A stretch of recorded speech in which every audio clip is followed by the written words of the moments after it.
I've been investing $50 every week in the S&P 500 ETF VOO for 1 year, 7 months, and 3 weeks. So far, I've achieved an 18.9% return rate. In this video, I'm going to show you my weekly update.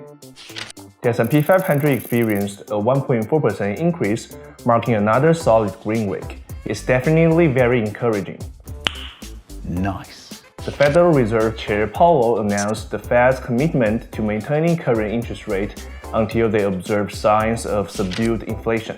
Although the market was disappointed about the absence of a rate cut in March, investors remained relatively calm. Despite fluctuations throughout the week, the S&P 500 reached a new all-time high, likely fueled by the positive economic data.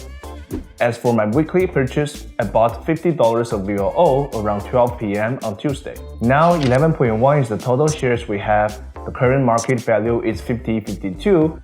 We're sitting on a profit of $802 or a return rate of 18.9%. You can also track my entire investment history in the following chart, where we've been enjoying a 5-week winning streak unintentionally. Let's see how far it can go this time. Alright, that sums up the past week. If you believe in long-term investing, feel free to join me on this journey. Just $50 every week, that's all it takes. Catch you next week.